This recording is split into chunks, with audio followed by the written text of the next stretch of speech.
is the future.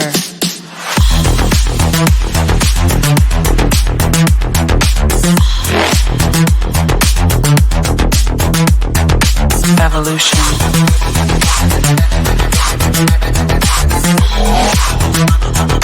This is the future.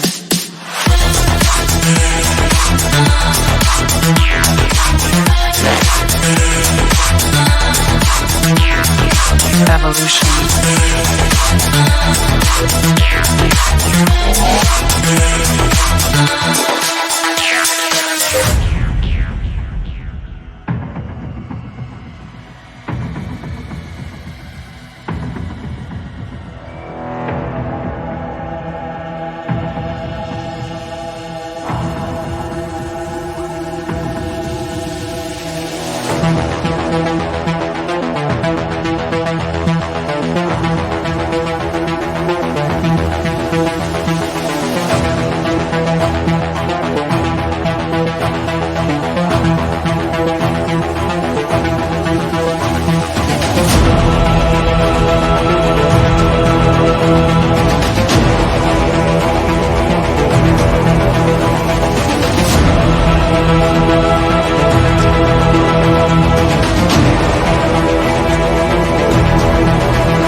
This is the future.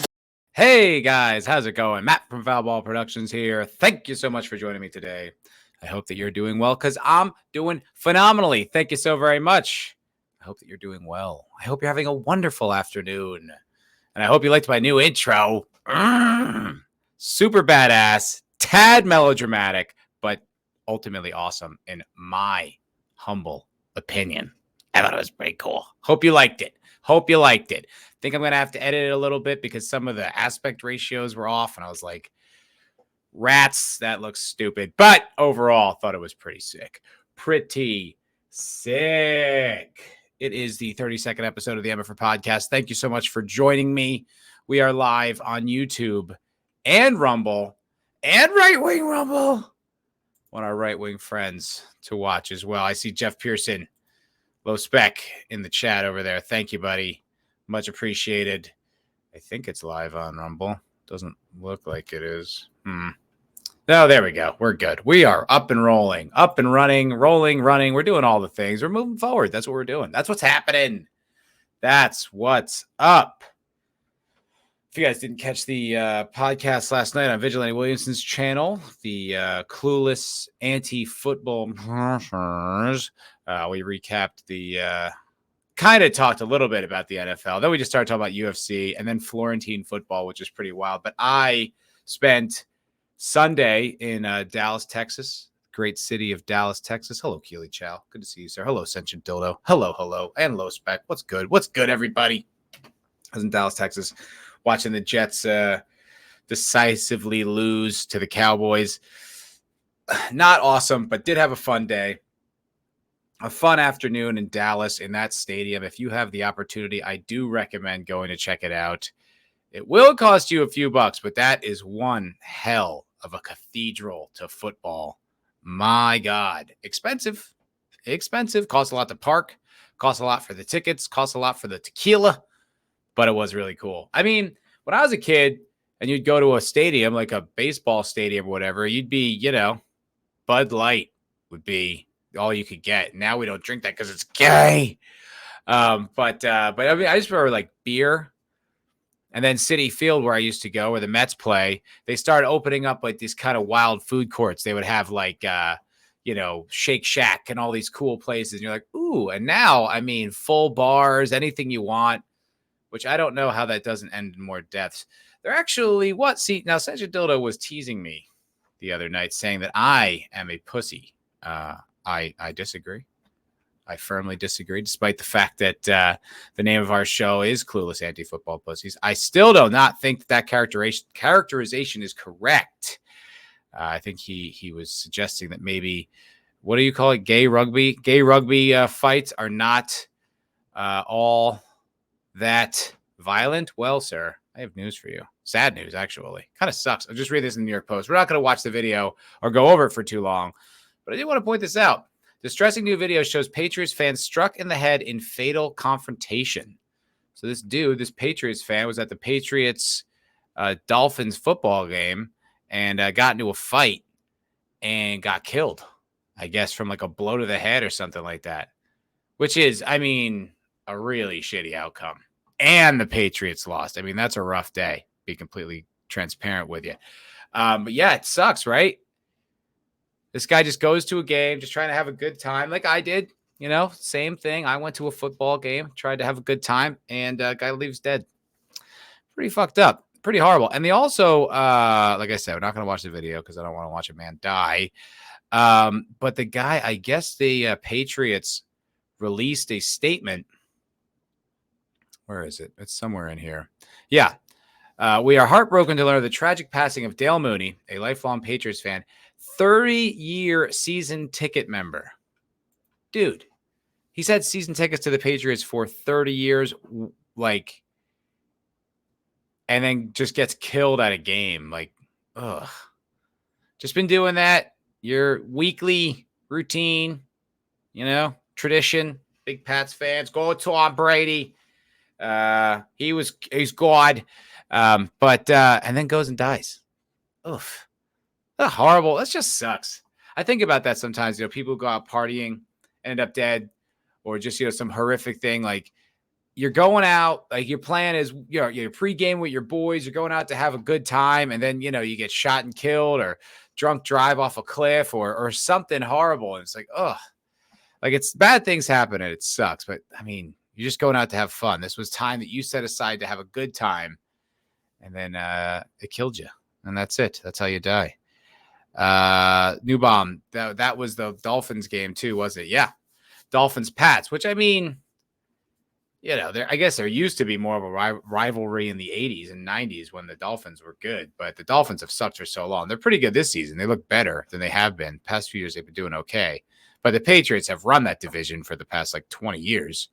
So it's not really a rivalry with anyone. Just like everyone versus the Pats. But yeah, I guess this was in, I think this was in New England, if I'm not mistaken. So it's like, this guy wasn't even, like, you know, he's on enemy territory and kills a fan. Guys, take it easy. Take it fucking easy. It's football. It's meant to be a good time. It's meant to be fun. You know, you're watching professional athletes get after it. You're not supposed to, I mean, you're really going to fight over that shit?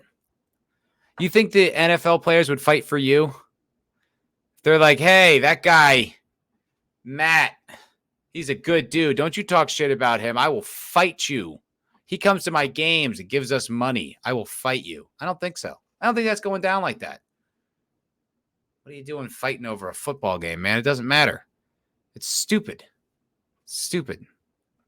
Such a dildo. If he was a season ticket holder for 30 years, don't you think he'd want to go out in the bleachers? Not to disparage the man, just asking. He went out like the warrior he was. A true Patriots fan died for the cause. That's a fan. Give him a memorial at his local bar. Yeah, maybe. Yeah, maybe. Keely Chow, the Dolphins, Patriots, and Jets have a three-way rivalry. Yeah, all the Jets, Pats, and Bills all against the Patriots. That's the rivalry. I guess recently the divisions changed, but still, no one's won a Super Bowl yet. That hasn't been a fucking Tom Brady. Tom Brady. Yeah, don't forget the Bills. Exactly. Who could? Who could forget the Bills, new bomb? They haven't played serious teams, though. They beat the Patriots and the Chargers with a combined record of 0-4. Yeah, I mean, it's week 2, dude. There's no way to predict what the hell is going on here yet, you know? We'll see. We'll see what happens. I am not I don't know. You know, it's fun, man. It's fun. Like, it's supposed to be a good time. It's supposed to get you pumped and you like your fan. I like talking sports shit. I think it's fun. You know, I have a good time, like, talking, you know, when all the Cowboys fans were razzing me and saying how bad we were. I told them to take it all the way to the first round. Take it all the way to the first round, guys. Woo! Get it. Get it all the way to a week 1 loss. Go for it, Cowboys. But that's just for, you know, just for fun. I was dejected. My team lost. I didn't like it. It didn't make me feel good. And so we're just having, little ball busty. I think it's fun. I think it's good for men to bust each other's balls and kind of give each other shit. I mean, just ask my chat. Ask anyone who shows up to this show. They enjoy it. They like it. It's fun.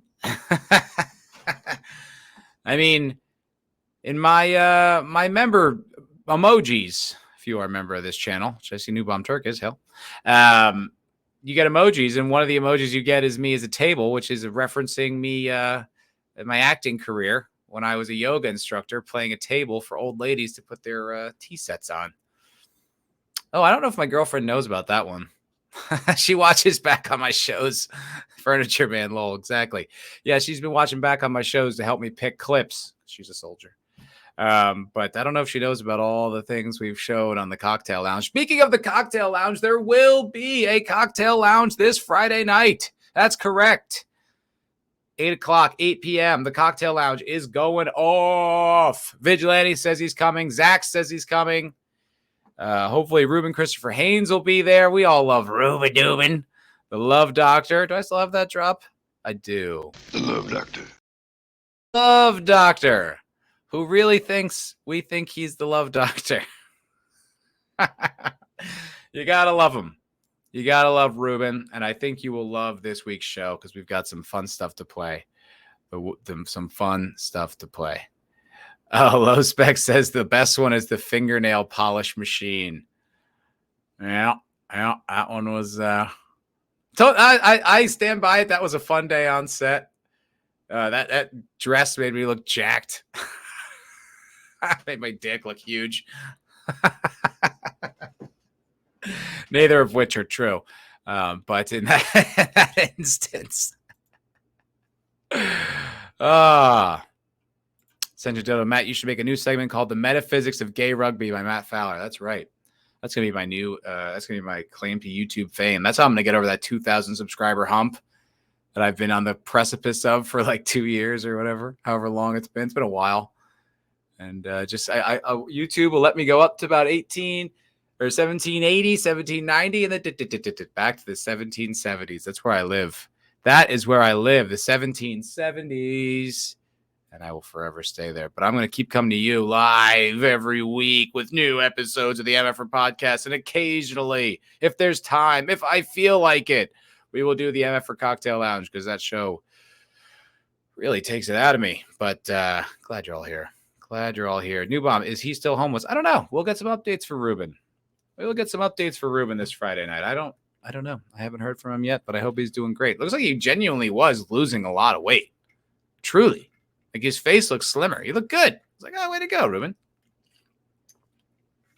But we'll have some fun Ruben content for you this Friday. I hope to see you all there. All right, let's talk some fucking news. Trump got hacked. Trump Jr. got hacked, which is pretty funny. I mean, I don't know if it's necessarily funny. I mean, getting hacked kind of sucks. But in this particular case, it happened to be pretty funny because the hacker had a good sense of humor. So I guess this happened, I don't know, yesterday or last night or something like that.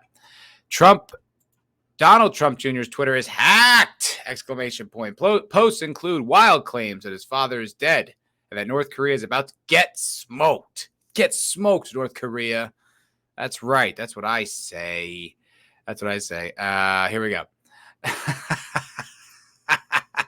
Look at that first one. Obviously, I can't say what that says. Oh, there's just a big ad. Look at that first one, though. Fuck Joe Biden, stupid ass, something, some word that begins with N, which is, right there. That's pretty fucking funny. Because for a second, someone thought that was real. Especially someone who was like, salivating at the mouth, just looking for Trump to fuck up so they could post something angry like, you see what Trump did? You said it. And then this comes out. Pretty good. I also fucked your girl, by the way, Logan Paul. That is pretty funny. That whole thing with Nina Agdal and all the images that other boxer was showing of Logan Paul's, I think, fiance or something. And she's just been with everybody. Which, I mean, I get it. You see that woman? I'd do it. I'd do it after Logan Paul. I'm like, all right, I'll be 100th in line, whatever. She's gorgeous. Just kidding, babe. My girlfriend watched this. I'm just kidding. It's a joke. Obviously, I wouldn't do that. You know that's true. This just in. North Korea is about to get smoked. And the last one there says, what does that say? Just an at mention. Some interesting messages with Jeffrey Epstein. My dad owns you, Elon Musk, bum. Richard Hart is innocent. When I become president, I'm going to burn the SEC. And then sad to announce my father, Donald Trump, has passed away, and I will be running for president in 2024. At least the guy who hacked him had a good sense of humor. I'll say that. I think that's kind of funny. Like, it's not, it's not funny. Oh, you shouldn't joke about people. Blah, blah, blah. But it is pretty funny that like these are his posts. Because that could have been so lame. He could have hacked it and you just been like, ugh, shut up. I'm actually a big racist. I don't know. Not a good look for Elon and Twitter, though. Right? If you're showing your Twitter accounts could still be hacked, especially a super high profile one like Donald Trump Jr., I would hope he's got two-factor authentication. I don't know. I don't know the inner workings of Donald Trump Jr.'s life, but I would imagine a high profile figure like that probably should have some extra layers of security. And still, Elon's ex, he was able to get hacked. Not a good look for Elon. I guess Donald Trump Jr. had nothing to do with it. I will say good look for the hacker, though. The hacker comes out looking pretty funny. I don't mind a good joke. North Korea about to get smoked. I also fucked your girl, Logan Paul. And fucked Joe Biden's stupid ass N-word. Pretty funny. Pretty funny. Pretty funny. Not much else there, really. I mean, who cares? It's just that people... It's actually the thing that's interesting about this. It's the time a politician's Twitter actually did get hacked, and not someone posting something stupid from years ago and be like, "Oh, it wasn't me. I got hacked." This time, it actually did happen. Although technically, Donald Trump Jr. is not a politician, but semantics. Sajadillo. Every time media tries this bullshit, they just make Trump even more popular. Shit's hilarious. I swear to God, it makes me like him more. Every time they try to take him down, it just makes me like him more. Because they're so unreasonable about it. So you're like, all right, sick. That doesn't change my mind. If you have reasonable criticisms, but you don't. What can you really say? Anything that is a criticism of Trump has already been said 10 billion times. And then you look at the current administration, you're like, I don't even know, man. Even with his flaws, objectively, how can you even compare the two? I don't know. It always makes me like Trump more. I think Trump is hilarious. Such a deal. If North Korea got smoked, would anyone even care? Probably China. Probably China would care, I would imagine. I think they use North Korea as a buffer, right? Kind of like China's puppet a little bit. Little rocket man. Dude, that's hilarious. And people got upset when Trump said that. Called him Little Rocket Man. That's so funny. Just insulting one of the biggest dictators in the world. Reducing him to Little Rocket Man. That's that's a dunk. That's funny. It just proves these people do not have senses of humor. Proves they don't have sense of humor at all. Newbon, that didn't come across the anti-Trump, though. That was more about someone screwing off. Totally. Which I think is funny. That's what that's why I like it. Not that I'm like, you can't criticize the God Emperor. He is the best. And don't you dare say a bad word. I don't care. Say whatever you want. But it would have just been eye-rolly if it was just standard anti-Trump shit. You're like, all right, well, cool, lame. But no, that was pretty funny. I also fucked your girl, Logan Paul. That's good. That's funny. That was very, very clever. Said you dildo. This will solidify the black vote for Trump. They'll appreciate calling Biden bitch. I did see some videos of people who were very excited when Trump got a mugshot, that they seemed to be much more enthused with him. I heard some song where there was like some rap song or whatever, and they were saying, sorry, I didn't vote for you the first time. Or the second time, this most recent time. I believe the media's lies. And now that I see you locked up, I trust you. I don't know. I think it's pretty funny. I mean, hopefully it does sort of work in his favor. I mean, the way the last election looked, some things I was looking at, I was like, that's interesting. That's a lot of votes to suddenly appear overnight. It kind of swung that whole state. Well, I guess it just must have been odd accounting. But there's a few things. So I don't know. So if they did that last time, I don't know if that would stop them from doing it this time. Not that I'm saying they did that, YouTube. I would never even think that. And I never have thought that. Okay. I'm just saying, maybe the counting was not the best and most efficient at that given moment in history. But that is as far as I will take that line of thought. I don't think. I've been told by my betters to not think, and I do not, and I will not. I will just believe whatever slop you give me, and I won't question it. Trump's mugshot was legendary. All it missed on was on gang is big bold font. On gang, absolutely. Yeah, that was great. It's a great mugshot too. He knew. He's that defiant look. It's great. Oh, it's great. In gang. Yeah. Awesome. What else we got? So Trump Jr.'s hacked. Patriots fans killed. Howard Stern. Oh, this is interesting. So now I told a story, and I've told it many times, just as an example of the kind of the times we live in, the way people are right now.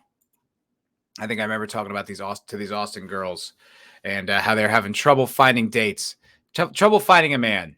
They've been single for all these years, and you're like, I'm trying to figure out why. What's the problem? What do you? You guys are cute. How come you can't find a date? And I'm curious because I'm like, I was having trouble dating in Austin, and I'm like, what do they think the problem is? And they're, it's a bunch of things. Oh, it's Peter Pan syndrome. These guys don't want to grow up. This. Oh, also, they don't have exactly the same thoughts as me. You're like, oh, okay. Yeah, that does seem like that's probably the bigger issue. And this girl who I was cozying up next to, and things were going quite well with, goes on to say, starts commiserating with these other girls. And I'm like, uh-oh, this is not a good look.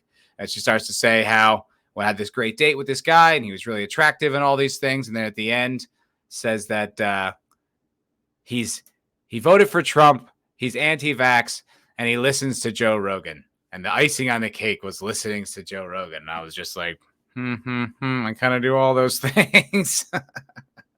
Guess it's probably not going to work out for me and you, princess, because you seem pretty passionate about this particular issue. And so do I. I happen to also have supported the God Emperor. I didn't want to get an experimental gene therapy against my will. And Rogan's funny. Rogan does a good show. You watch Protect Our Parks? That shit's hilarious. I don't know what the problem is. But I know, not Joe Rogan. Joe Rogan, that disinformation, anti-science guy who was 100% right, provably. Joe Rogan's podcast is the most listened to program. Oh, you can tell this is British. They spell program stupid with an E, an extra M and an E. Unnecessary, Brits. Unnecessary. According to Castos, I don't know what that is, the average episode draws in 11 million listeners. If that is I wonder if that's like a aggregate of all like streaming stuff. I don't know. The average podcast draws in about 11 million listeners. That is quite a lot, which is incredibly high.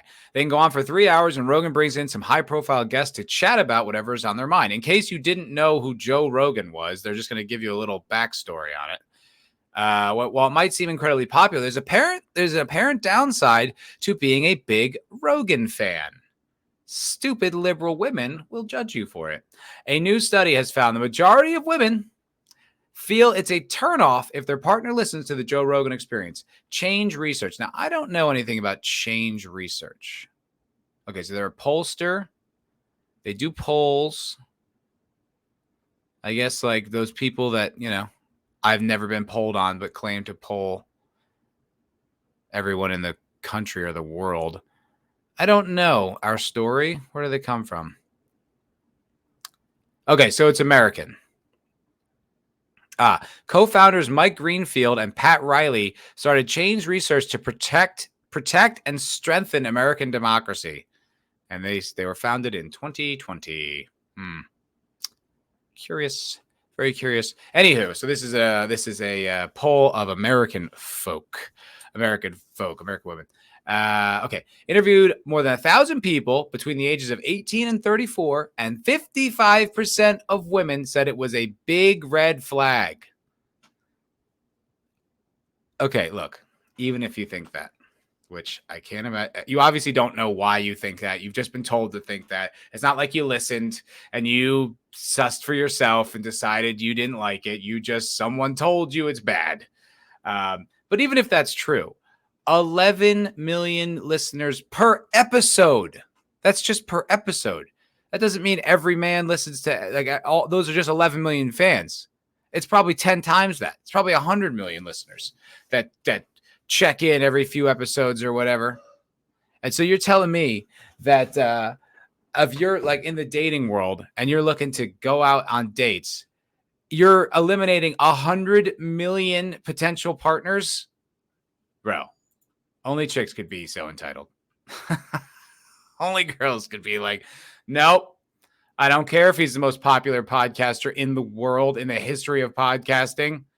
If a guy listens to Rogan, big red flag. How dare he like comedy and interesting conversations and elk meat and DMT? What else does that mean about him? Conversely, only 35% of men thought it was an issue if their partner listened to Joe. What the fuck is that? 35% of men would have an issue if their partner listened to Joe Rogan. Are those can't be heterosexual men. First of all, I don't think I know any girls who listen to Rogan. So if anyone asked me, would you have a problem if your girlfriend listened to Rogan? I'd be like, girls don't listen to podcasts, first of all. And secondly, like, no. Who fucking gives a shit? I'd be more concerned about her true crime obsession, because that shit's weird. And my girlfriend does listen to a lot of true crime. All girls listen to true crime. It's so bizarre. I don't understand what that's about. That to me is way more suspicious than enjoying Joe Rogan's comedy. That's a lot. Like, what are you up to?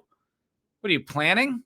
Are you trying to figure out how they all got caught? Why are you so meticulous about this? That's way more concerning to me. But wait, who are these dudes? I wonder that they just said of men. So who knows how many of these men are gay? And if it's like a gay guy who's like, no, my partner listening to Rogan is an issue, I could see that. There's definitely still like, I feel like in Austin, there's definitely like gay dudes who are like very politically gay and couldn't abide listening to something that straight white men enjoy.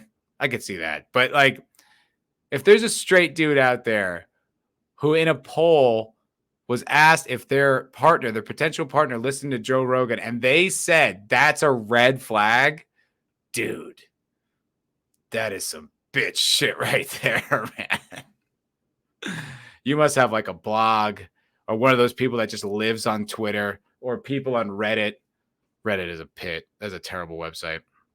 I was trolling there for articles, and it's like every single thing I read, I was like, oh my God, oh my God, oh God, I have to get off this website. That's wild. Oh, no, I don't want notifications from you. Okay. More than 75% of women thought it was a deal breaker when their partner was a MAGA supporter. Not in my case.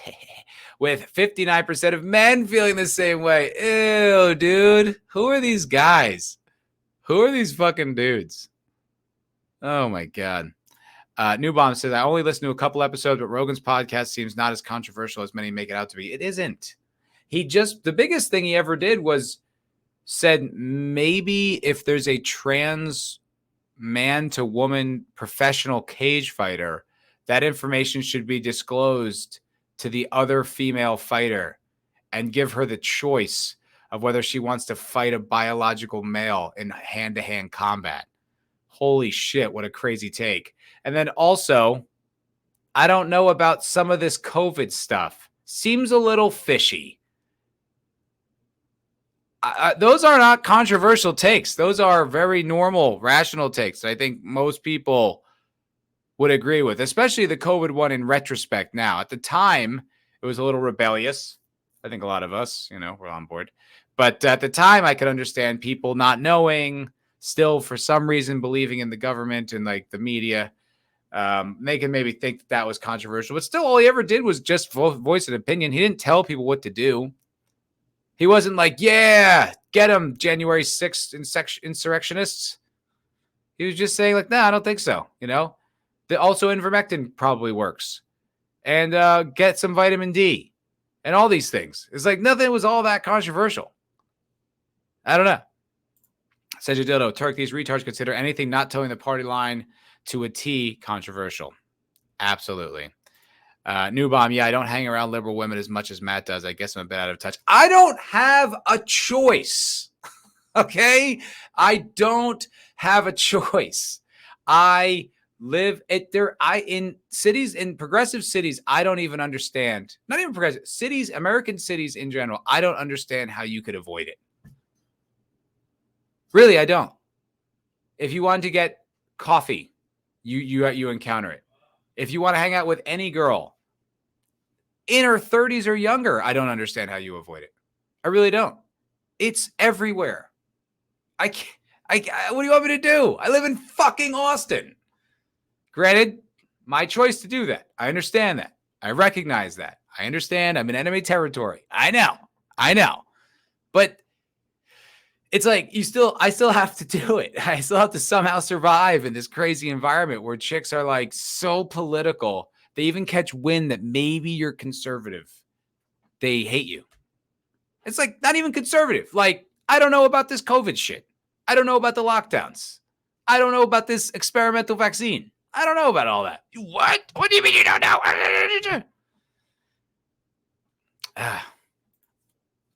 Such a new mom says it's not just men. There's no way that is only 11 million men. Yeah, no, absolutely not. It's the biggest show in the fucking world. Biggest show in the world. Such a dodo. I'm fighting the patriarchal white supremacy system by canceling anyone who questions a narrative put forward by said system. Yeah, that's exactly right. Rage for the machine. That's 100% true. Yeah. This whole system that's so corrupt and patriarchal and systemically racist, all that. Yet the second they tell me to do something and some celebrity I like co-signs it, you are a monster for disagreeing. 35%. Yep. They polled the left only, seems like. Hello, Ruben. What's going on, buddy? Yeah, I guess so. Said Dildo. I think all this white lib women not getting any vitamin D is the real issue here. I think that's probably true, but they're so politically cooked that they literally will not compromise. They won't. I mean, I think it's getting a little, I don't know. It's hard to say. Firsthand, I haven't seen any evidence of it getting any better. But there's a lot of lonely women out there, man. A lot of lonely women thinking that there's these guys who fit all the other masculine tropes, but also, hate Trump, love Biden, love lockdowns. Trans women are women. I don't know. I don't really think. I don't think it's not sustainable, right? Because eventually, you just it's like that was usually the dynamic, right? Like Shane Gillis talks about in his comedy. That was usually the dynamic. Like usually, dad's a little more hardcore on the right. Women tend to be a little bit more liberal or kind of soft. And that's just the dynamic. But that's like not acceptable anymore to these young women. And they're getting out of their prime and they're getting scared. And I don't think it can last. It certainly can't last with such unreasonable things. Like 50 some odd percent think that a man listening to Joe Rogan is a giant red flag. Ugh. Ruben, yes, you should. You should move to Austin and bang the woke out of these women. Please try to do that and record the dates. Please, like, document this. I need to see this happen. I need to see this. This is great.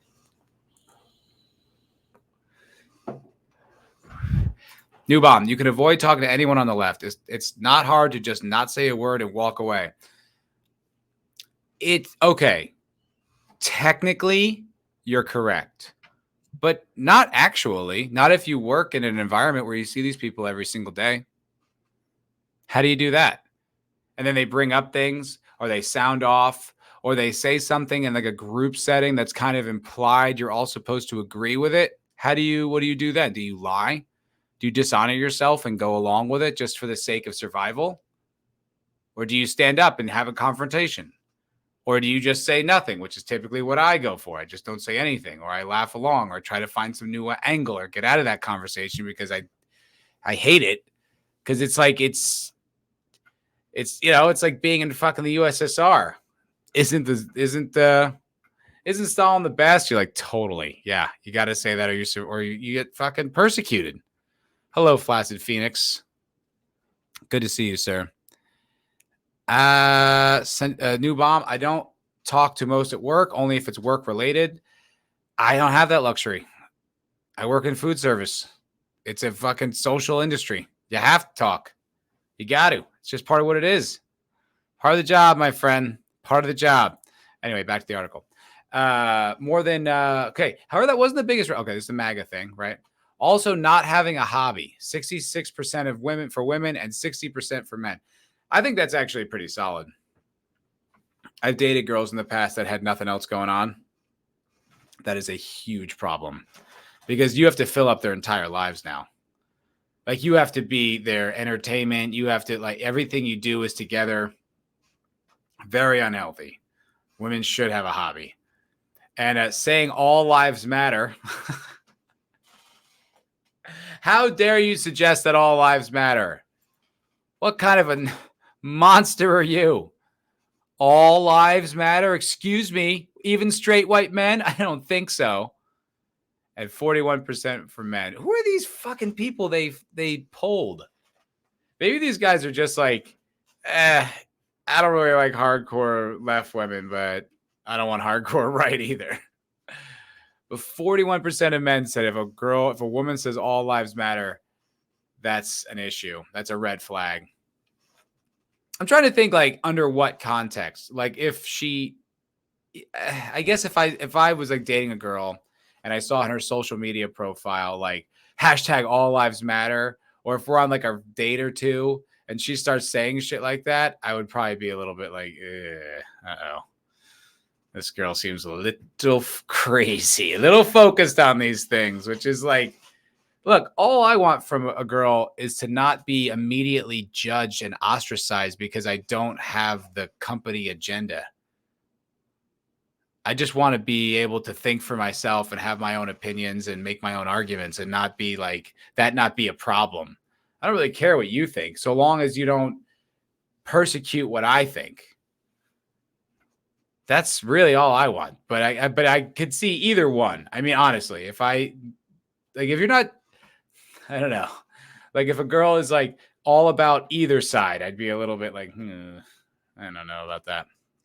For men, the biggest red flag for a partner is them saying they are communist. Yeah, that's a good one. You should definitely be. This is weird. These are all over the place because it's kind of like they don't want 60% of them don't want them to say that they're MAGA supporters, but 64% of men also don't want them to be communists.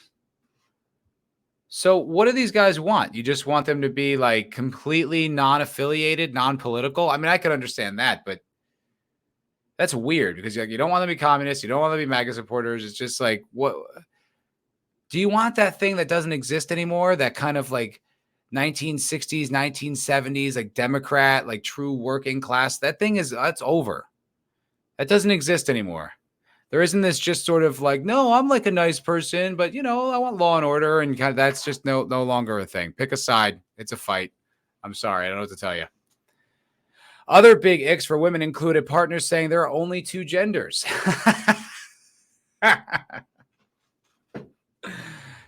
Oh God. Women are great. They're the best. Refusing to see the Barbie movie is a big ick. Well, Sechidoto agrees with that one. He thinks that's a masterpiece. And you should, I think, apparently, according to Sechidoto. I still haven't seen it. I will watch it and I will review it. Scout's honor. I will. I've just been busy. But it's on my list. It's on my agenda. I will do it. It's on my liberal agenda. Okay. They're so unbothered that they are so unbothered that they never ask questions. I've heard this from women before too.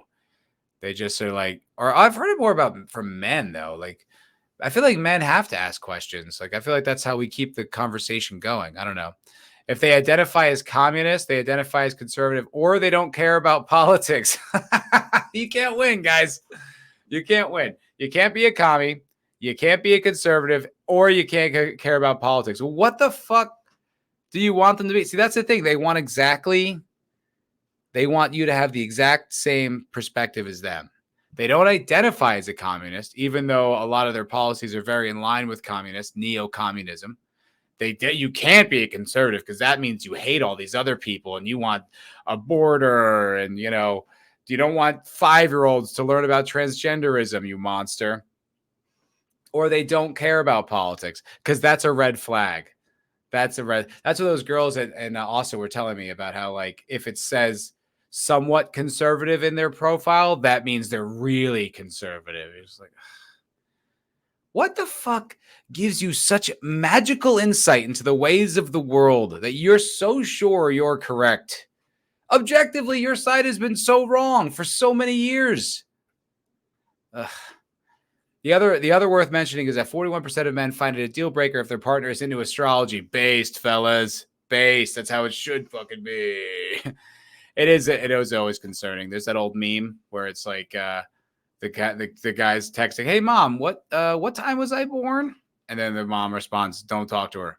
Break up with her." Which is pretty funny. Thankfully for Android users around the world, it seems those constant jokes don't actually translate into dating. Only 7% of women and 6% of men think it's a red flag if you send green texts. A red flag. You might want to strike a delicate balance on your social media. The Change research found that 19% of women and 24% of men found it a turnoff that their partner posts too much content. Okay. Pretty interesting. Pretty exactly kind of what I thought, though. Kind of exactly what I thought. All Lives Matter is kind of cringe. Grim. Nothing else matters. Central Dildo, don't worry, Matt. Your YouTube career will blow up any minute now. That's what I'm saying. Central Dildo. Any minute. We're on Rumble too. Maybe I won't even need to blow up on YouTube. Hail Rumble, 8 watching, more than we're watching here. Okay, so obviously, I found the pathway to success, and it's through conservative Rumble. I should probably be like, yeah, these chicks, they don't like MAGA. They could get out. I don't like them. I don't want to date them. I don't even want to know them. I don't want to look at them. How do I even know if they are women? See, I'm going to do great. Guys. It's all going to work out just fine. Flaccid Phoenix, my wife's hobby is watching Law and Order reruns. I guess it's something better than nothing. Sentient Dildo, talking politics on a date is an instant turnoff. That's a red flag for Sentient Dildo. Ladies, if you want to get that Sentient Dildo vibe all up in your box, don't be talking politics. I would not prefer it because it's a delicate subject. I try to avoid it, especially on like a first date. But like, these chicks, like, they want to know, where do you stand? I had a girl ask me, we went on a climbing date, and the end of the date, she asked me what my politics were. And I was like, why? Because I'm like, now I don't know what to say. It's Texas. You never know. She could be really Christian. I didn't get to know her that well. Who knows? And then I was just kind of like, kind of lean libertarian, sort of trying to avoid this topic, stealthy, bob and weave. And then she's like, how'd you feel about abortion? I'm like, it's complicated. Like, I don't know how to I'm just like, I mean, technically I'm for it, but there's all these chicks who are like, yeah, abortions. And I'm like, that's really dark and demonic. And I don't know. And it's more complicated. I also don't think it should be birth control. And it's kind of a complicated thing to be bringing up on a first date, but she's super pro. So if you're not pro, just like, all right, well, this probably isn't going to go anywhere. I guess it was a fun date. See you later. Didn't cost me anything. I got to work out in peace. And the creation of a perfect atomized consumer is finally finished. Boom. Stuck the landing. Sorry, Parrot Head. I'm being an istophobe. My mistake. Such a dildo. Green text is like if you're an Apple user, if you use like an iPhone and you text someone and they're an Android user and your Apple people have a blue text, blue chat, but Android people have a green chat, the unwashed, filthy green. You're like, yucky. They don't do iMessage. They do green texts. Can't send you links. It can, but then it's just a link. It doesn't show up in the iMessages. The MFer Podcast, episode 32, that I'm sure you're all texting your friends right now. Watch this spectacular live stream. You're missing out, guys. Do you not understand? Do you not get the gravity of the content you're missing on? I'm sure you're all furiously texting your friends and family, and girlfriends and wives, and everyone you know. So that's what they're referring to. Yeah, the green text. Oh, that's a red flag. Yeah, that is kind of funny. Just like, ew, I won't date someone with a green text. I do tease people for having Androids. I'm one of them. I'm one of the elites. It just sucks for me. Not that I care what you use. I don't give a shit. But it's just like annoying if I can't send you it doesn't process images right. And I can't send you links. I can't send you videos. I can't share things with you as easily. I prefer you. I prefer if you're my friend, you have a goddamn iPhone. All right? Fuck Apple. I get it. People can hate all they want. I've been using this as a PC that I'm working on right now. It's great for gaming. It's terrific for gaming. And I can get most of the things I need done on it. But there's a lot of things about it that I'm just like, nah. And then I got a MacBook Air just for like when I'm out and about, because I tried 2 Chromebooks back to back and they both just shit the bed. And I was like, you know what? Fuck this. I'm just spend the money, get a MacBook. And it's so much goddamn better. It's so much more streamlined. It has less RAM, runs more efficiently.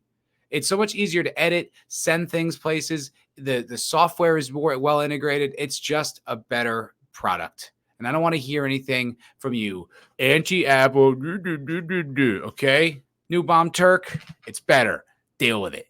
Fucking poor. That's right, brand loyalty. Sent you dildo. Consume indeed. Buy products. Grim says, I have an iPhone, Android phone, and a Linux phone because reasons. Low spec. Well, it's your name, dude. Low spec Linux laptop. Fuck. Obviously, you can't have an Apple product if that's your name. Fuck iPhone. I got a $30 Android phone. It's fine. What do I need it for? You kids with your iPhones. Who are you texting? What are you chatting for? I do think, as much as I was about to just start standing for the iPhone because it's a good piece of technology, we are way too connected. Everything I do, right? I have this smartwatch, iPhone, computers, my car, I'm always plugged in electronically somewhere. And then when I get to work, I'm looking at screens. This is so little non-electronic engagement or interaction nowadays. We really are just wired in way too much. And if you choose to act on that, I just ask you do it after this stream. Unplug after my stream, not right now. After I'm done, when I'm done, then you can reflect and be like, I really should just unplug until Friday at 8 p.m. when the cocktail lounge is on. Then I should unplug again and re-plug in next Wednesday, same time, to watch the MFer Podcast. Other than that, though, I think it's good to unplug. Low spec. Apple is good for normies who don't know computers, and the ecosystem is well integrated, but still fuck Apple. But that's the point, dude. I don't want to have a computer science minor to understand how to use my goddamn computer. Even Windows isn't that easy. I added a big ass hard drive to this computer for like editing and video storage and stuff like that. It wasn't easy. It was easy enough, but it wasn't easy. Like with Apple, you just plug it in. It's like, it looks like you're trying to do this. And you click, yes, I am trying to do that. It's like, great, it's integrated. Cool. With Apple, it's like, go into this, partition this off, create this new disk drive, give it permissions, accept this, download this driver. Fuck you, just do it. Why do I have to figure out how all this works? It's so annoying. I have to create the genius. Okay, that's my responsibility. You nerds, you worry about all the technical shit. I just make the genius. Okay? God. New bomb. Can't unplug. My work requires the use of a computer. I know, it's so crazy, dude. We are so wired in nowadays, though. I really just feel like it's like, remember in, was it Superman 3? The Superman 3 or 2? When like the computer like ate the girl and then she comes out like as like a robot, all integrated with technology. I think like that's where we're headed, guys. We're gonna be cyborgs, half robots, half people. We'll never unplug. Then if you offend the government and you refuse to comply with COVID restrictions, they shut off your cyborg legs. Now what do, huh? Now you can't even walk. Good luck trying to leave your house without legs. Low spec. Did you see where Apple wants to remove all CO2 from the atmosphere and kill all the plants and trees for fuck's sake? Hey, look, they had a good run. All right. If that means I get quicker and more efficient technology, fuck the plants. Fuck them. What do we even need them for? Most of them just like breed bugs. I don't need plants. I don't need trees. You guys are so uptight about the environment. I didn't know you were such a lib, low spec. Lol, I don't download any drivers. It's all in the kernel. I don't even know what that means. I don't know what any of that means. Okay, sick. It's a greenwashing stunt. 1,770K worth of genius. That's right. Jam-packed with genius, brilliance, and fuck air. We don't need any of that floating around. Exactly. New Bomb gets it. That's why he's a channel member. He understands. He knows what I'm trying to say here. He knows what I'm driving at. All right, what next? Rogan. Don't listen to Rogan if you want to smash. Cool. This is interesting. Speaking on the topic of comedy, I thought this was pretty interesting. This is coming from the Blaze Media, which I think is Glenn Beck's media outlet, his website. Blaze Media. See, Rumble, I am conservative. Subscribe to me. Buy my merch. I don't have any merch, but buy it. Let's see. And this is an interesting source from where this comes from. So, New Yorker profile finds comedian Hassan Minhaj made up stories about racism against Muslims in the U.S. What do you know about that? What do you know about that? Woke lefty comedian who built his empire on combating racism made it up. Made it the fuck up. Exactly. Surprise Pikachu face. Indeed. A New Yorker profile. And this is from the New Yorker, which is as establishment lefty as it gets. This is like right out of, Berlin in the 40s. This would be written in Berlin. This is the foundation, one of the tenets, one of the backbones of the lefty media. A New Yorker profile found that Muslim comedian Hassan Minhaj had exaggerated or outright fabricated details and events he told about racism and discrimination in the U.S. Thanks, buddy. Appreciate you lying about our country so you could get rich and famous, you little cunt. A reporter for the New Yorker Dude, I don't even need to double check this. If the New Yorker is pointing it out, you know they wanted it to be true. They were praying for it to be true. They even questioned maybe we don't uncover what we learned. But that's how not true it was. The New Yorker had to deny it. Tried to confirm the details in many of the stories with people involved, but found they were inaccurate. Interesting. In Minaj's approach to comedy, he leans heavily on his own experience as an Asian American and Muslim American, telling harrowing stories of law enforcement entrapment and personal threats. For his many fans, he has become an avatar for the powerful of representation in entertainment. But after many weeks of trying, I had been unable to confirm some of the stories he had told on stage, wrote Claire Malone. And she's a woman who writes for the New Yorker. She definitely has her pronouns in her bio, definitely still wears a mask, and even she is like, yeah, this guy's kind of lying. I mean, if they're not on your side, bro, I don't know. Maybe it's a hit. Maybe it's a hit. Hassan Minaj was part of the Cringe Daily Show with Trevor Noah. Not surprised. Totally.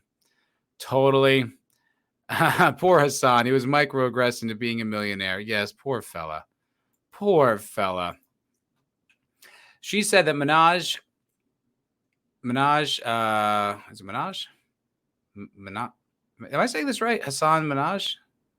Minhaj? Wait, now I can't. Why can't I? Hassan. My brain just stopped working.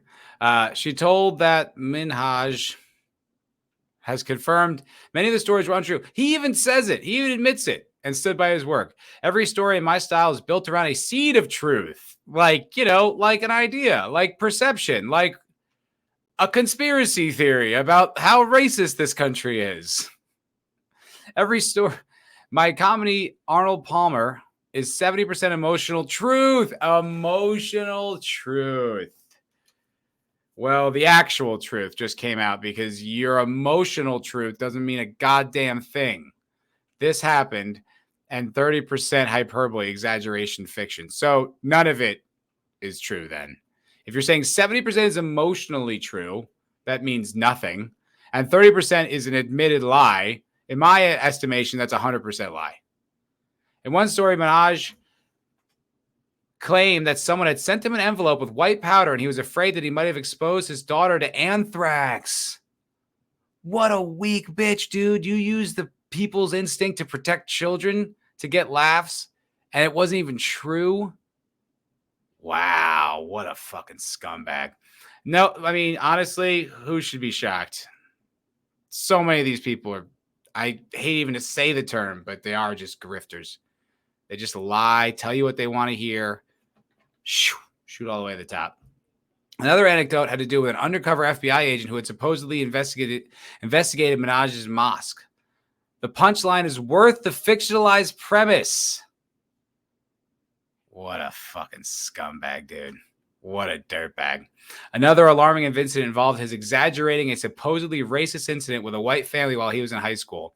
The target of his anecdote claimed that she had received online threats over his story, but they only suggested that she scrub her social media presence to deter more threats. Many people online reacted to the New Yorker expose in disgust. I rolled my eyes. Oh, this is interesting. I rolled my eyes when I first saw today's Hassan Minaj article because we all exaggerate and edit stories for the stage. But after reading it, I'm actually floored. This is psychotic behavior and it defeats the entire purpose of stand-up comedy, replied comedian Jerry McLellan. I don't know who that is, but still. Yes, comedians are allowed creative liberties, responded comedian Sarah Harvard. But Hassan Minaj brands himself more than just a comedian. He branded himself as a truth teller with journalistic integrity. So telling lies that exploit the traumas of our communities and masquerading it as truth is gross. Well, her take is that it's wrong of you to exploit, even though these things definitely still totally happen. It's just wrong of you to lie about these. But I do kind of like that. That's sort of fun. Minaj was floated as a possible host for The Daily Show, but the expose has cast a dark cloud on his future because he's a fucking liar. Hassan Minaj admits to embellishing. Stand up after a New Yorker profile found some of the details in his onstage anecdotes may have been made up. Stories that the New Yorker found didn't necessarily play out as he presented them include jokes involving one of his children and their possible exposure to anthrax, and an alleged interaction with police and an FBI informant at his family's mosque when he was a teen. In a statement to The Hollywood Reporter responding to the New Yorker story, Minaj said in part, "All my stand up stories are based on events that happened to me. Yes, I was rejected from going to prom because of my race. Yes, a letter with powder was sent to my apartment that almost harmed my daughter. Yes, I had an interaction with law enforcement during the war on terror." He continued, "I used the tools of stand up comedy, hyperbole, changing names and locations, and compressing timelines to tell entertaining stories." Minaj then added, "You wouldn't go to a haunted house and say, 'Why are these people lying to me?' The point is the ride. Stand up is the same." The comedian made the comments after the subjects of those jokes denied certain details of his recollections were true. "My comedy Arnold Palmer." Sorry, said hold he on a used an second. emotional Where the fuck was the punchline in this statement? Where is the punchline? All my stories are based on events that happened to me. Okay, not a comedy. This just sounds like a statement about his work. Ugh, I can't read this. Yes, I was rejected from going to prom because of my race. Yes, a letter with powder was sent to my apartment that almost harmed my daughter. What's the joke? How is that embellishing for comedy? You are fucking lying, and you're emotionally manipulating the people that support you. Dude, what a piece of shit. What an absolute piece of shit. That's like, there's nothing comedic about any of this. What a dirtbag. approach to comedy might impact a possible hosting run on The Daily Show, covering someone like Representative George Santos. Minaj reiterated his previous statements, telling the magazine the emotional truth is first, the factual truth is secondary. Oh, it's the emotional truth that's true. The factual truth, not as important, especially when I'm exploiting these narratives for millions of dollars. It doesn't matter then. This is like that dude who lied about being in 9/11. Except that guy didn't make comedy about it, and he certainly didn't rocket to the top about it. It was just a story that he would tell people. It turned out to be bullshit. But this guy's entire act is based on that. What a fucking dirtbag. What a dirtbag. The story head to thr.com. And for the latest entertainment. All right, well, that's that. Dude, what a fucking liar. What just a worm. I mean, it's not surprising. I mean, if you ever watch anything Trevor Noah does, it's the same kind of thing. It's like every single thing is like a dig at like America or building on these narratives and blah, fucking blah, blah, blah. Lie, cheat, steal, kill. Everybody's doing it. Yeah, no kidding. 70% emotional truth. What a pathetic woman of a man. Dude, for real. And to lie about those things, to say the FBI was involved, to say the anthrax came and then they called you on it. He's like, no, I mean, of course, we all embellish. It's not embellishing. You're making shit up, you scumbag. Ugh. Bro, he once saw a white male playing airplane to feed his kid. He was in shock. I'm literally shaking right now. Hashtag never forget. My trauma trumps your trauma. He's out here fighting the good fight. Yeah. Liberal comedy has no punchlines. They are the punchline. Yeah, it's clapter, which I think is the best description of that type of comedy. Clapter. Just your average race grifter. Absolutely, Grim. 100%.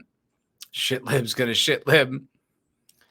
Yeah, there are incentives for this kind of behavior. Absolutely. 100%. That's how so many people make their careers. You see that, like, it's almost more, it's like a strategy.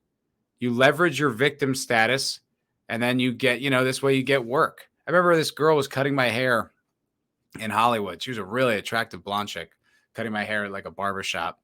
And she was talking about how, everyone in LA is an entertainer, everyone. So she's like, talking about making content or whatever. And referred to herself as like a minority. And I'm looking at her, and it's an attractive blonde woman. I was like, what? I don't understand. Like, how are you a minority? Are you gay? She's like, no, I'm bisexual. I was like, have you ever dated a woman? She's like, no, made out with them. I'm like, so you're a girl. You're not a minority. And she was just like, got to do what you got to do. It's just like, that's what they incentivize. Say the thing, do the thing, and then you become the thing. It's just, it's so repulsive. Millions of incentives. Yeah. Well, whatever, man. We don't have to fucking watch it. There's plenty of good comedy out there. Shane Gillis got a new special on Netflix right now. Lots of good specials on YouTube. Gas Digital is putting out like a half-hour special, like seems like every other day. Louis J. Gomez, Jordan Jensen, Kurt Metzger, Idiot Kirpus. Lots of good comedy. So fuck these grifter tools. What a loser. What a fucking loser. Ugh. What a weak bitch. What a fucking weak bitch. Speaking of weak bitches, I guess this is also from The Blaze, because they're watching the woke. Watch out. They're there. They're patrolling it for us. This is worth reporting on, though. Howard Stern, remarkably out of touch. I don't know if you're aware. I don't know if you've been focusing or paying attention on what Howard Stern's been up to for the past few years, but he's a parody of himself. He's a total mouthpiece for the establishment. He's pro-vax, and I think he said some crazy shit about how like anti-vaxxers should die or they shouldn't get hospital treatments or some shit like that. Some crazy bullshit, lefty nonsense. Howard Stern goes on rant after being called woke. I am woke, motherfucker, and I love it. This to me, as much as I want to be like, I read the article and I was like looking at it, and it's like, it's really just more like if he said this years ago, like when the right first started going after like leftist content and calling it woke, if he said it then, that would actually be like a rebellious kind of thing. But now he doesn't, I don't think he even understands the nature of the conversation, to be completely honest. I think like he's just so out of touch. He doesn't even get that this isn't cool even to the people who are on your side. Because people on the left don't refer to themselves this way anymore. They don't say these things anymore.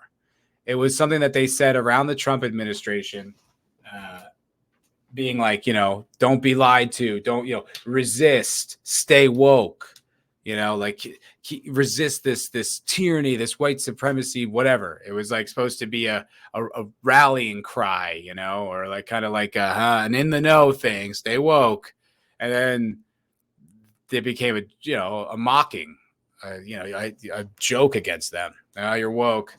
And now we got to the point where it's like I almost eye roll when I hear the term, like it's still useful, but it's like when it's in like the Daily Mail and it's in all like the New York Post, and you're like, all right. Go deeper, like James Lindsay. You know what I mean? Like report on what he's talking about. Listen to what he's saying about where this is all about, how it's so reflective of like the Maoist cultural revolution, and how much. And then you start thinking about with China, how much of the media, how much of the country's debt is Chinese, and all these things, the NBA, all the business we do with China. It's like, oh, that actually all starts to make a lot of sense. So, just even criticizing someone for being woke now is kind of like lame. It's like, but he is so behind the conversation. He doesn't even know, he doesn't even know what he's saying. He doesn't even know that this is lame to everyone. It's not a rebellious statement. It's not a statement of allegiance. It's like, you sound like a fucking joke. We just talked about it, man. It's not even political, but it's about the competitive edge. Yeah, I mean, certainly. I'm convinced of that as well. It doesn't seem like Stern even understands what the fuck. He's just saying what he thinks he's supposed to say to keep him there. But I mean, his biggest competition throughout the years was always Opie and Anthony, and they're scattered to the wind. Opie is a really sad case of someone who just can't grip with the fact that things change, and he's not ever going to be on top the way he was. And maybe he wasn't the funniest part of that show, and that's kind of an okay thing. He seems mentally deranged. And I still love, Jimmy Norton. I listen to Jim and Sam. They're the ones who are still there. And Anthony Cumia, does his own thing over at Compound Media. But I mean, I love him. But if you look at his Twitter profile, his Twitter feed, you're just like, Jesus, Anthony, fucking calm down, man. Every single post is about black people and some situation. You're just like, man, even if you're right 100% of these tweets, it really looks like a crazy person. It's not a good look. And I love him. Don't get me wrong. I listen to Opie and Anthony all the time for years and years. And now you're just like, so like Stern won. Last man standing. And I don't even know who he's competing against. I don't even know what this, maybe he still wants mainstream success. Maybe he wants to be on one of those shows again. I don't know. Radio talk show host Howard Stern said that he considered being called woke a compliment and a rant against Republican Donald Trump. Ugh. God, this is so boring. This is so boring. Like, you're still rallying against Trump, and you say it's just like, oh God, this is so corny. I don't even want to do this one. We're skipping it. We're skipping it. I don't feel like doing it because ew, fucking absolutely boring, bland nonsense. Don't need to hear it, Howard. Not interested. And also just like, ew, guys. This conversation has not evolved even sort of. It's the exact same tenor of conversation as the last 6 years. Ugh. So lame. New Bomb says, wasn't the original term somewhere around the Occupy Wall Street time frame? I remember just first hearing it about after Trump. I don't actually know when it was originally a thing, but I remember hearing it like after Trump's election. I remember seeing it on Twitter and hearing people say it. And it was supposed to be a cool thing, and it was supposed to be like alert. I've also heard it was like something that was like with black people that had something to do with what's it called? Like something about like being aware of like the racial injustice in the white supremacist cops or something like that. I don't know. That could be the case. I don't really know. What I've observed is that when I first saw it was around the Trump administration. And I started seeing it on Twitter, and it was basically like, hashtag resist, stay woke, all that nonsense. Such a Dildo says it's from the late 80s. Oh, okay. Oh, and Such a Dildo does back that up. By back then, black folk used it. I guess white people started using it around the Occupy times. Huh. Okay. Could be. I don't know. I remember first hearing it around Trump. But I think that's what it mostly was associated with. Who knows? Who fucking cares? He's a basic bitch boomer. Yes, I concur. Pretty fucking boring. Yeah. Drumpf. It's just like, oh, God. You guys are so lazy. And you haven't evolved or changed at all. You haven't even grown with the conversation. You haven't even grown with your criticisms. It's the same shit we've been hearing for fucking years. Like, oh my God. So boring. So goddamn boring. Okay. We can wrap up with this one. So a few weeks ago, we were talking about how aliens are clearly real, undeniably. We saw the bodies brought before the Mexican Congress, and I had no follow-up questions, and I knew they were real, and I knew aliens were real too. You see my channel. I love science fiction. Obviously, the truth. Well, there's been some follow-ups. I saw a video of a guy, and I couldn't find this one. He was basically did like a breakdown of like the x-ray and show that there were different bones that didn't belong there and stuff. I don't know if I believe that lib. What's he up to? He's probably woke. I don't know, but I did see this video that kind of did. I think it's sort of maybe, I don't know. It seemed pretty revealing. I'm not sure. I mean, so you guys, what you think about this video? Maybe we'll get to the bottom of it. So this is that alien that was in Mexico, and this is like basically like a footage of like an autopsy kind of. Tell me what you think.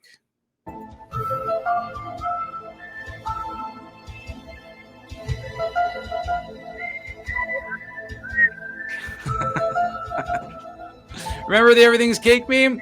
They brought it back for the alien. I thought that was pretty funny. I remember that one. Remember 2020? Everything's cake? The alien's cake too. That was pretty funny. But there actually is sort of a real story, which I thought was pretty wild around this whole thing. Where are we here? So this is I guess like I'm just waiting for the slam dunk that none of this is real. But I keep hearing it. God damn, my roommate's fucking loud today. I wish he would shut the hell up. Nope. All right, hold on here. Okay, so so Peru launches a criminal. Okay, hold on one second.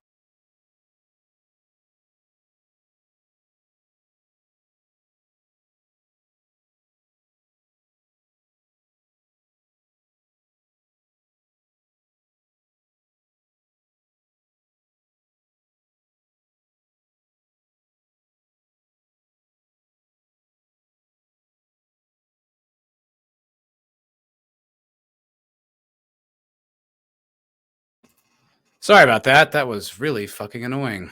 I don't know if you guys could hear that, but I could. It was really distracting.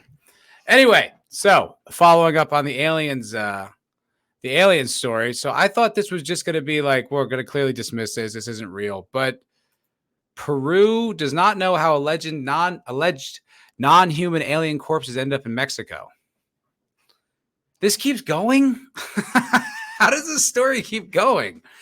Peru has launched a criminal investigation to find out how alleged non-human alien corpses were taken out of the country to be displayed at Mexican Congress last week, causing a sensation amongst UFO conspiracy theorists. Peruvian Cultural Minister Leslie Ortega has questioned how the bodies with human features, which she said were pre-Hispanic objects, left the country, and said the criminal complaint has been filed. What? What is this? What are we looking at? Controversial Mexican journalist and UFO buff Jamie Musan claimed that the pair of humanoid corpses were found in 2017 in Cusco, Peru, near the pre-Columbian Nazca lines. Mexican doctors who have examined the two bodies, which feature elongated heads and 3 fingers on each side, claim they have found no evidence of any assembly or manipulation of the skulls, but other scientists have panned the discovery as an elaborate stunt. Musan, 70, who touted the reported extraterrestrials as the most important thing that's happened to humanity, has denied any wrongdoing. Okay, but what are they to Peru? Why is Peru launching a criminal investigation? Like, was this just there? Hey, this is our fake circus attraction that we've been duping people into coming to see. How dare you take it out of our country and put it into your country? We need to lie to people to make money, not you. He said he's done nothing illegal. Borrowed for a congressional hearing, declined to be identified. We asked how the hominids who dubbed Clara and Mauricio came into possession of the unidentified Mexican man. Cryptically replied he would reveal all at the appropriate time. An examination of the 2 specimens was conducted on Monday at the Noor Clinic in Mexico and was live streamed to his YouTube channel. What did they determine? I'm curious. Are you guys curious? I want to know what's up with these aliens.